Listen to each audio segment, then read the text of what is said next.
juntos. Gracias, señores, por estar con nosotros. Ahora entramos, señores, en lo que es la reflexión bíblica. Vamos a en esta hora compartir la palabra del Dios eterno. Nos vamos a trasladar en el libro de San Mateo, capítulo 24. El libro de San Mateo, capítulo 24. Y vamos a estar compartiendo esta palabra que Dios eterno nos quiere en este día regalar. Gloria a Dios. Mateo, capítulo 24, verso 3. Dios bendiga a todos los que están en las redes sociales y los que están a través de la onda anciana, ¿verdad? Vamos a leer Mateo capítulo 24, verso 3, en el nombre del Padre, del Hijo y del Espíritu Santo.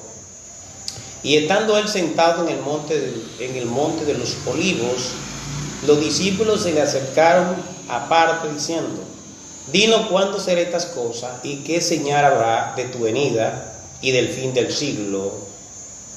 Gracias a Dios por estas palabras. Él arroje luz y conocimiento y nos dé sabiduría para ponerla en práctica. Ahí reiteramos nuevamente la lectura en el libro de San Mateo, capítulo 24, verso 3. Y estando él sentado en el monte de los Olivos, los discípulos se les acercaron aparte diciendo: Dinos, ¿cuándo serán estas cosas? ¿Y qué señales habrá de tu venida y del fin del siglo? Amén. Gracias a Dios por estas palabras. El hermano Mateo, en la Biblia se registra, el nombre oficial de él es Leví.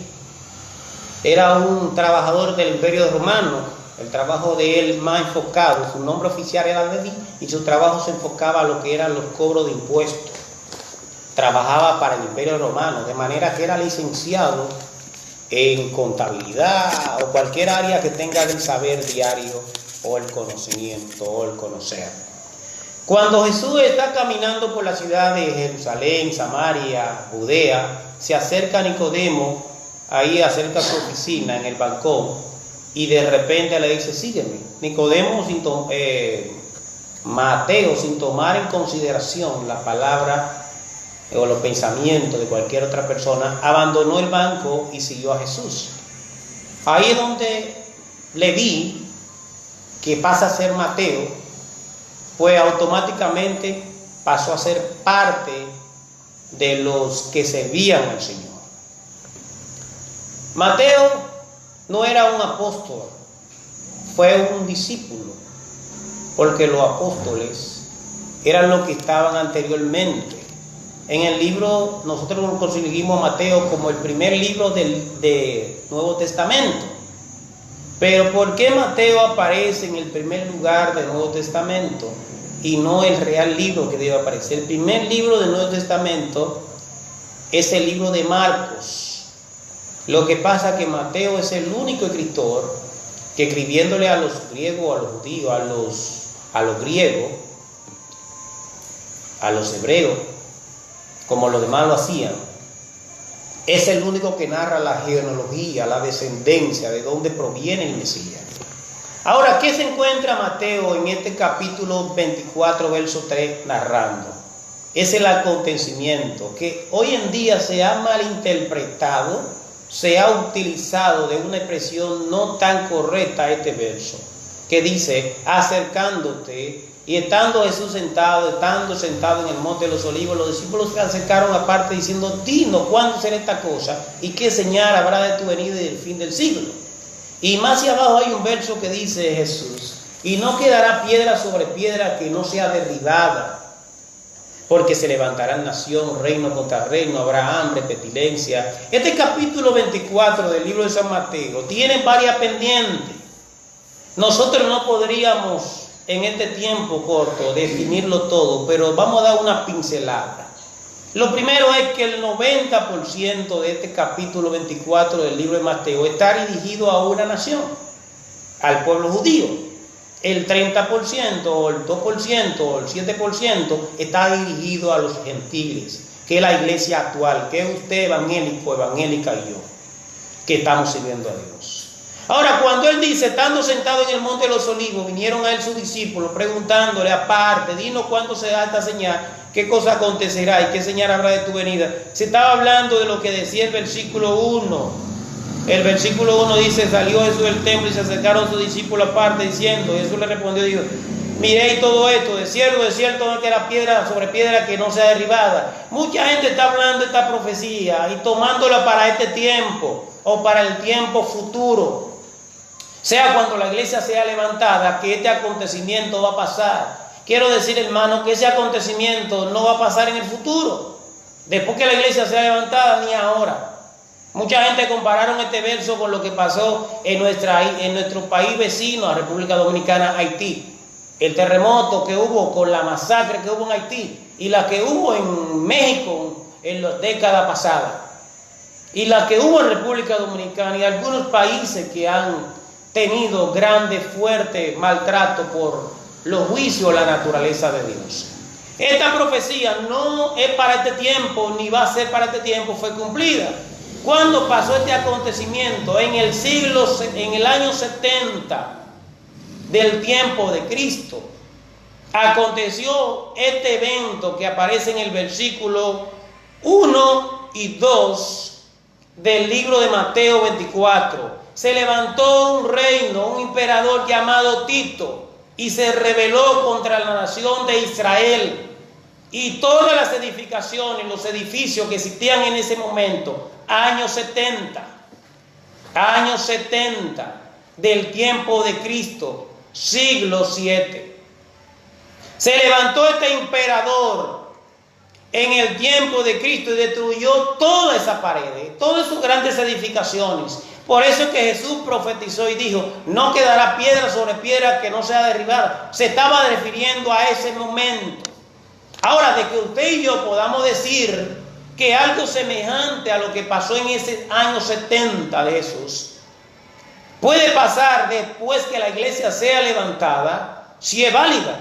Ahora, los discípulos en el versículo 3, después que Jesús le habla que iba a acontecer este escenario, este evento, ahora bajo la multitud que había ahí, sintieron alguna pena, como dijese algún nicaragüense, y lo llamaron aparte: maestro, dinos cuándo será esta cosa y qué señal habrá de tu venida y del fin del siglo. Se estaban preguntando ellos: ¿esto va a acontecer 100 años después que tú te vayas? ¿O va a acontecer en el tiempo de nosotros? ¿Por qué habla de 100 años? Porque habla de siglo. Y un siglo son 100 años. Esto va a pasar en 100 años. Es para nosotros estar apercibidos, estar preparados. Y entonces Jesús le comenzó a decir, y le comenzó a explicar alguna cosa. De cierto digo, mirar que nadie engañe, porque vendrá mucho en mi nombre engañando, diciendo. Estas palabras aconteció ya en Israel también. Muchas personas se levantaron como el Mesías. Mucha gente se ha levantado a nivel nacional e internacional, haciéndose pasar por Cristo, que yo no voy a mencionar algunos nombres que lo pudiera hacer. Bueno, lo voy a mencionar, voy a atribuir el riesgo. Ahí tenemos a Jesús Miranda, un grande de la mafia y que murió sobredosis de droga, de cocaína. En República Dominicana entró con esta religión satánica, diabólica, diciendo que él era el Cristo, año 2000 aproximadamente. Y comenzó a decir, y por eso ustedes ven que voy a utilizar algunas palabras que algunos evangélicos utilizamos y algunas personas la tienen con común. En República Dominicana, en el año 2000, este hombre cambió el universo con una palabra que ustedes escucharon a diario. Él decía que era el Cristo recarnado y que era el anticristo, era él. Murió. Ahí en el país quedaron algunas sectas satánicas que comenzaron a pronunciar ese mensaje. La palabra era bendiciones. Yo te bendigo. Bendiciones, yo te bendigo. ¿Cuántas personas usted ha escuchado a diario que le dicen bendiciones? Yo te bendigo.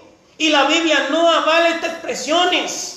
Usted no tiene autoridad para bendecir a nadie. Estoy hablando de bendiciones celestiales. Usted me puede bendecir a mí de una forma material. ¿Cómo? Regáleme un carro. Diga, hermano, venga, yo lo voy a bendecir con un carro. Le voy a bendecir con una casa. Le voy a dar una bendición con una buena vida. Le voy a dar una bendición monetaria. Pero usted no me puede bendecir a mí, el que bendice a Dios. Yo te bendigo. Bendiciones. ¿Qué bendiciones usted está dando? Hay mucha gente que dice que Dios le ha decretado cosas. Dios no ha decretado. La única persona que tiene potestad para decretar se llama Dios. El hombre no tiene poder para decretar. Hay 4 poderes sobre la tierra que deben ser usados y hay que usarlo correctamente. Los gobiernos hablan por decreto. La policía habla por orden y leyes. Los abogados hablan por ley. Los cristianos hablamos por capítulo y versículo. Entonces, usted no tiene poder para estar decretando nada. El poder es el que lo da Dios.